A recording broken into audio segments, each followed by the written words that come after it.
boss, ito yung sinasabi ko sa'yo na dual contact na may dalawang relay. SPDT relay ang kailangan natin dito. So, yung sa diagram kasi, nakalagay doon parang ordinary relay lang eh. So, tinry kong ordinary relay, hindi umubra. So, kailangan SPDT. So, ito, testingin ko i-on ko ignition. Once na in-on mo ignition, nakabukas na agad yung dalawang signal light mo. Sa likod, yan, pati rito, ayan, nakita nyo ba, ayan, naka-on na yan. Maliwanag lang masyado kasi LED nakalagay sa akin na ano. So kahit nakapatay yung makina, once na in-start na, in-signal light natin yan, nakalalabasan yan, pati rin sa likod, pati rito. So patayin ko, kabila naman.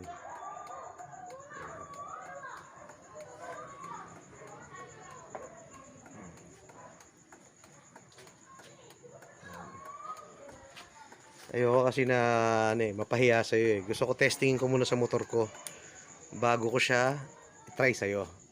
Start ko muna yung makina. So yun. So medyo malakas nga lang kumain to ng consumption ngayon sa sa baterya, pero kakayanin naman ng makina mo. Bago naman ang baterya mo eh. So yun lang. So kahit naka-hazard yan boss. Ayan left, right, hazard.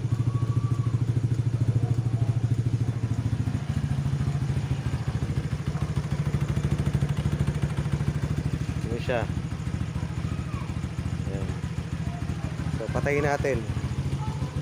Patayin natin hazard. So yun, steady na siya ulit.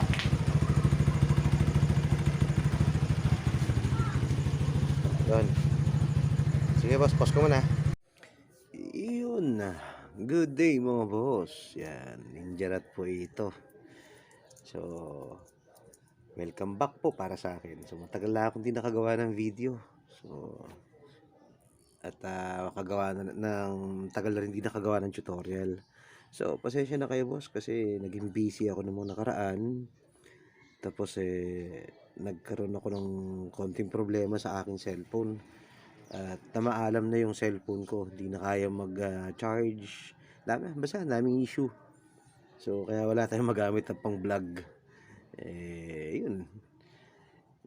Yun, balik tayo. So ngayon, itong episode natin na to is about tutorial siya. So meron kasi akong kinabit sa motor ko na tinesting ko, kaya lang hindi ko na i-video, hindi ko nagawa ng tutorial kasi sira nga yung cellphone ko. So eto boss, gagawin natin ng short tutorial video about sa dual contact sa sa ating signal light. So marami kasi yung yung magpapagawa ngayon sa akin is Aerox naman siya. So yung Aerox niya kasi bumili siya sa online ng mga ilaw na yung dual contact, yung dalawang ilaw siya, tapos i-connect mo lang sa mga wire, tapos after ilang months, ayun, nangyari, nag Christmas light daw. So sabi ko, sige, gagawa tayo ng tutorial about sa dual contact na napaka-safe. Meron siyang SPDT na relay. Lalagyan natin ng SPDT relay. So, yun muna. Ano mga kailangan natin? So, syempre, kailangan natin yung 12 volts na SPDT relay. Yan. Ay, sorry. Hindi nyo pala kita. Ayun. Yan. Kailangan natin yan. 5 pins siya. So, hindi siya kagaya ng ordinaryong relay. So, na SPSD. Ito, 5 pins to. Pero, mamaya ako tuturo sa inyo yung mga paa ko para saan So, dalawa kailangan natin yan. Tatanungin nyo ako bakit dalawa. Isa po para sa left signal light. Isa naman po para sa right signal light. So, dalawa po yan. So, kailangan natin yan kasi gagawin natin, naka-continuous yung continuous yung ano mo, yung signal light mo na naka-on. Ang gagawin niya lang, i-interrupt niya, puputol-putulin niya kapag magsi-signal light ka na. So kaya magkahiwalay ang left saka right. Ano, dalawang relay po. Ito po, nabili ko to dito kasi sa amin medyo mahal lang ano eh. Mahal lang mga electronic parts dito sa Muntinlupa. So to, nabili ko to ng 100. So ayan, nabili ko ng 100 dito. So dalawa kailangan mo niyan. Tapos mas maganda kung gagamit ka ng papost ko muna mga boss, sagit lang ha. Ayun, continue tayo mga boss. So dito mo tayo sa mga kailangan. So asa na ba tayo? Ayun, so dalawang relay na SPDT ha. Tandaan nyo po, SPDT. Wag po, hindi po yung SPST. Yung ano ba meaning nun? Si Mark yun nila nagsabi sa akin to eh. Single ano ba? Single pole, yung SPDT single pole double throw. So yung SPST naman single pole dual pole, dual throw, sorry. Ayun. So yun na yung meaning niya. So ang kailangan natin yung SPDT. So sabihin niyo lang po yan, yung mga ganito. Yan. So yung isa sa left, yung isa sa right. Tapos, kailangan na rin natin palitan yung ating mga signal light. Kung stock pa yung ano niya, mas maganda gumamit tayo ng LED. So, bakit LED? Bakit yung mga LED? Kasi yung mangyayari po dyan, lagi naka-on yung ating signal light. So, yung alam naman po natin na yung bulb natin, yung original na stock natin, ang bilis po mag-init niyan. So, may tendency maluto yung lens ng cover ng ating signal light. So ito, dalawa sa harap, dalawa sa likod. So ngayon, syempre, pag gagamit ka ng LED na ilaw, kailangan mo na rin magpalit ng LED na flasher, na flasher relay. Hindi na pa pwede yung stock mo kasi hindi po siya mag-work. Ito. Meron makikita ka to kulay orange. Yan. Meron kulay black. So ito, para sa mga LED na rin po ito. So, ito mga kailangan natin. No? So, pakikita ko muna sa inyo yung motor ko. Kung ano ginawa ko. Nalimutan ko kasi i-video, gawa ng video para sa inyo.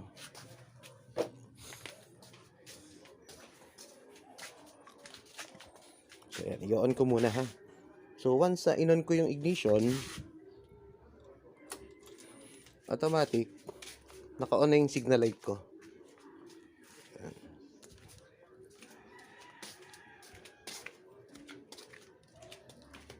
Yan. Actually, pati rito sa may taas, sa may gauge mo, naka-on na rin siya. Ano, on natin. So, yan.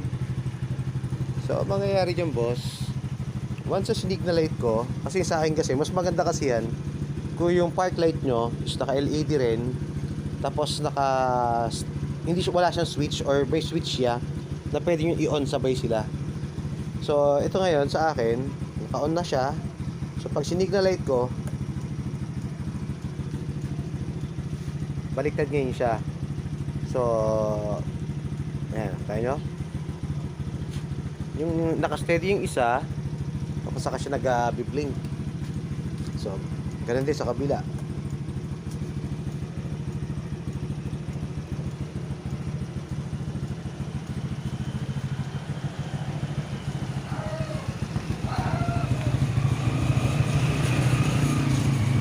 Mga boss actually pati rito kaya siya na maingat dumaan yung deliver ng tubig pa-post ko muna mga boss Iyon, continue tayo mga boss.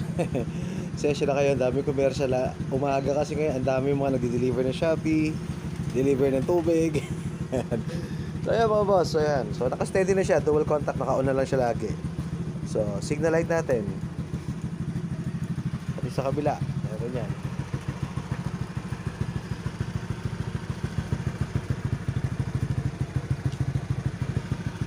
So kahit i-hazard natin yan, so, hazard natin siya.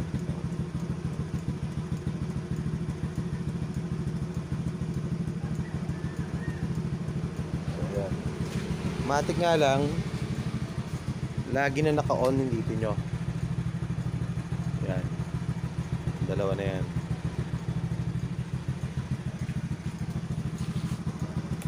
So yun. So signal light natin. So yan yung dual contact. Ngayon, ba't ko nasabing mas safe to? Mas safe to kasi meron siyang relay. So yung ginamit natin dyan is PTT na relay. At alam naman natin pag may relay ang wiring mo, mas safe. So wala ako nilagay na fuse dyan. Basta explain ko na sa inyo ngayon kung paano natin gagamitin. So nasabi ko na sa inyo yung mga gagamitin natin. So tabi ko muna to.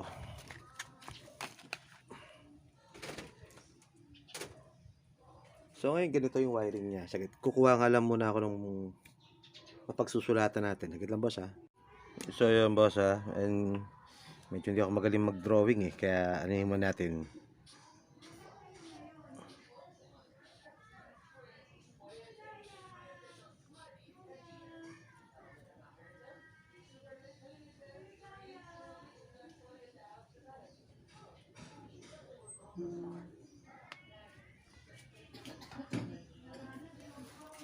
So ito boss ha, basic wiring lang tayo muna.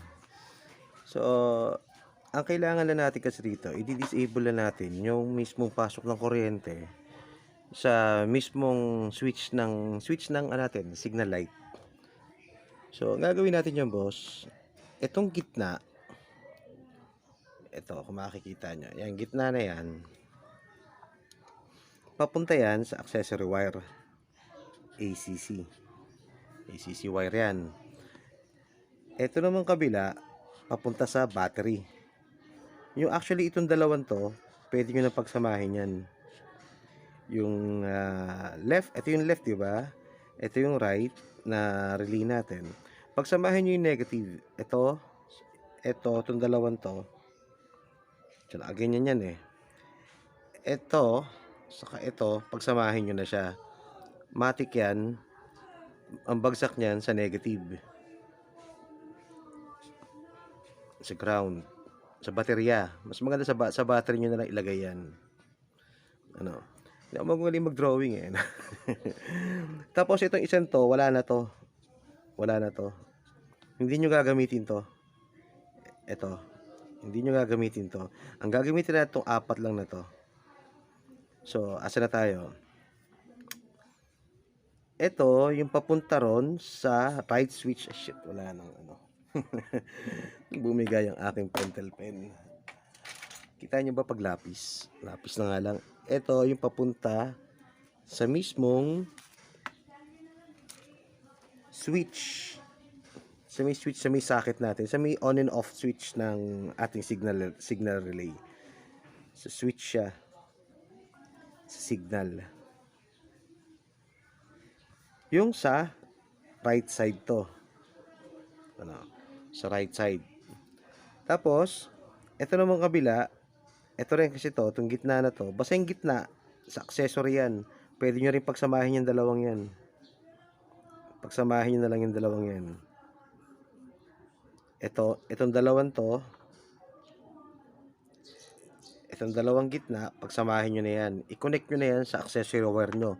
Accessory wire is yung kulay, yung color brown ng motor nyo. Hanapin nyo lang yan. Yung kapag inon nyo ignition nyo, magkakaroon lang siya ng kuryente, yung wire na yon.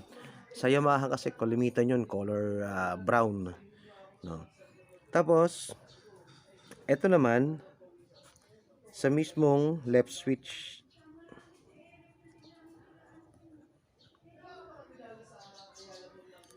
Na signal light, ha? Huwag niyong kalimutan yan, boss. Ngayon, ito yon. Kung ito ang left nyo, ito sa left signal light. Ito sa right signal light. Yung sa switch, boss, ha? Sa switch. Ngayon, ito na lang. Itong isa.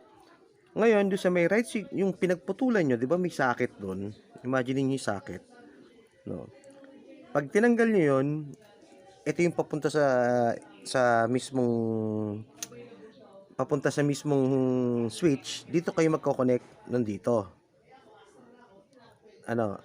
Tapos, ito naman kabila, yung pinagputulan nyo sa switch, tatanggalin nyo yun, doon nyo na may ko-connect ito.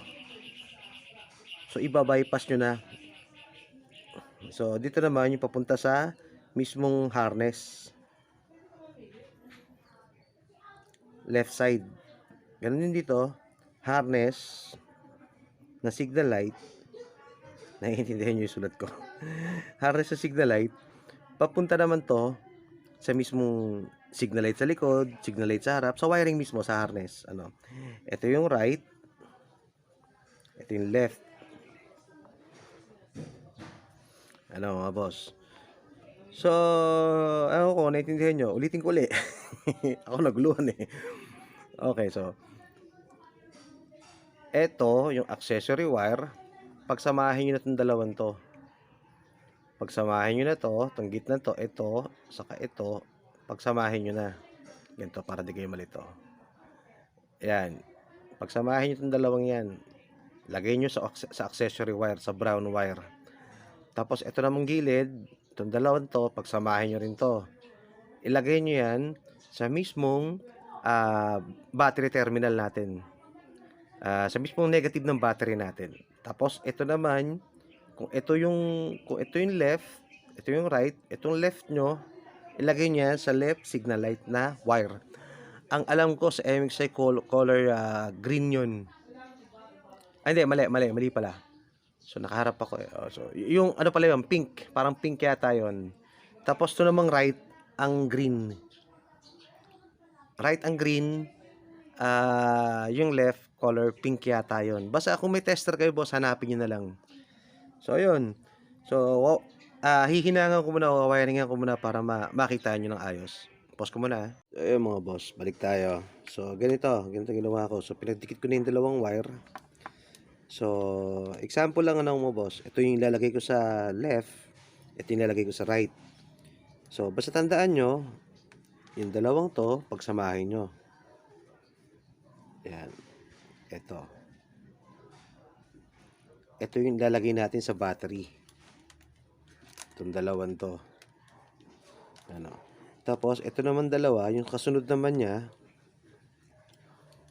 ito naman kasunod niya, sa accessory wire, pagsasamahin nyo rin yan. Yung nasa gitna, pagsasamahin. Ito, saka ito. Pagsasamahin nyo rin yan.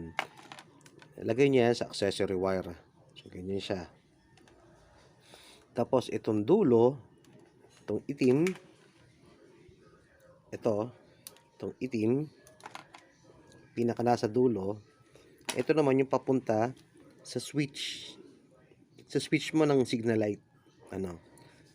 Kaya, ginawa ko muna siyang color black. Tapos, ito namang isang nasa itaas. Ito naman yung papunta doon sa harness nga, hiniwalay mo yung harness. Doon naman sa papunta sa harness, yung socket, hiniwalay mo yung socket sa harness papunta sa signal light. Ano? Ganun din sa kabila. Ayan din. So, ayan. Antayin lang natin yung Aerox na lalagyan natin kasi madaming papaayos yung Aerox sa akin eh.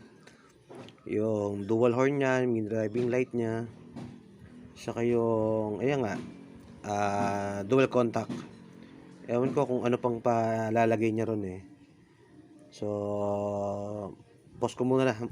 At, hindi, ano mo ta, recap muna ta, recap. Ulitin natin, no? SPDT na 12 volts. No, SPDT, 12 volts, pang dual contact. Pagsamahin yung dalawang negative, papunta sa battery to, mapapansin nyo yung pinaka nasa dulo. Tatlo lang naman kasi yan eh, oh. Gitna yan. 1, 2, 3, 4, 5. So, yung tatlong magkakadikit, yung nasa left, baterya. Yung nasa gitna, sa accessory wire. Yung nasa kanan, ito yung papunta sa signal light, sa may mismong switch. Ito naman nasa taas, papunta to sa may harness, papunta sa magsusupply ng kuryente sa harness sa likod ng signal light mo, likod ng signal light, sa kaharap ng signal light. Ito nasa taas, naka left, hindi natin gagamitin yan, deads yan. So ayan mga boss ha. Tapos the rest, ganun din, vice versa. At lagyan nyo lang pala ng, para hindi kayo malito, color itim din, eh, no? Ayan, left. O, post right. Yan, lagay nyo rin yan. Mapapansin nyo rin naman yan, eh. Yan. So, ayan mga boss. Popost ko muna at antayin natin yung Aerox. Ayun, good day mga boss. So, kahapon, medyo naging busy ako sa continuation to dun sa ano natin, dual contact. So, kahapon kasi, medyo naging busy ako dun sa Aerox. Ang dami kong ginawa dun. So, wala nang tayo mag-video kasi inayos ko yung wiring, nilinyahan ko ng bagong yung nakaano kasi siya boss mini driving light na Atom. So yung nagkabit ng mini driving light niya, hindi nilagay na relay. So yun, tinrace ko pa at inayos ko pa yung mga wiring, pinatibay ko pa, tapos ang dami mga loose connections. So madalit salita, pinalitan ko yung mga wiring. So naging busy na kahapon. So eto, binaklas ko na lang yung motor ko para makita nyo yung ano, yung ina-explain ko sa inyo kahapon. Ayan. So ngayon boss, ito no. Ito kasing ginawa natin kahapon. Talagang busy na. So okay, so balik tayo boss ano. Ito example na lang ano. Nasaan na ba yung sample ko? Ito. Ito yung kahapon na ginagawa natin di ba? Ngayon sinabi ko sa inyo, yung tatlo rito sa baba, yung magkakadikit, no. Ito, negative. So baterya no. Yung dalawa. Itong gitna, papunta yan sa accessory lights. Sa accessory wire, sorry. Itong dalawa. Tapos ito, papunta to sa mismong main switch. Di ba ito yung socket nyo? Hirap na isang kamay. Agad lang basa. Sensya na't may sipon pa rin ako hanggang ngayon. Kaya hihigop-higop. Sisinghot-singhot. Yan. So, ang ginawa ko dito, boss, ito yung socket papunta sa mismong switch. So, yung nakalagay doon, itong brown, saka yung brown, saka green wire. So, yung isa rito kasi, so, yung isa rito, parang, ito yung right, itong color green, ito yung right. Tapos itong brown, ito yung color left na signal light natin. So, yung dito sa baba, itong pinakadulo niya, ito. Kasi left and right, di ba? Yung ginawa nating ano, tawag ito, relay, na SPDT relay. Ito yung right, ito yung left, yung right niya, di ba? So, yung right, ko-connect mo na lang siya rito sa may mismong taas. Ito. So, hiniwalay ko siya sa socket. So, tinap ko na lang siya. Vice versa, ganun din sa kabila. Yung sa may left and right niya. Basta yung baba, yung magkakatabi na yan. Itong pinakadulo, yan yung papunta sa may mismong socket, sa may switch. Tapos, ito namang nag-iisa rito yung dalawa. Ay, nakabukas pala motor ko. Itong dalawang to. So, ito, saka to. Doon naman yan sa baba. Sa kaduktong naman itong socket natin. So, sundan nyo lang yan. So, ang alam ko doon, saan na ba yun? Color pink yon, saka ito. Hindi pala siya pink. So, ito yung green. Ito yung green, hiniwalay ko rin siya. Saglit lang ba siya? Magulo na yung wiring ko. Binaklas ko pa kasi. So, ito yung green. Ito yung kaduktong nito. Ano? Tapos, ito namang isa yung brown. Ito naman yung kaduktong nito.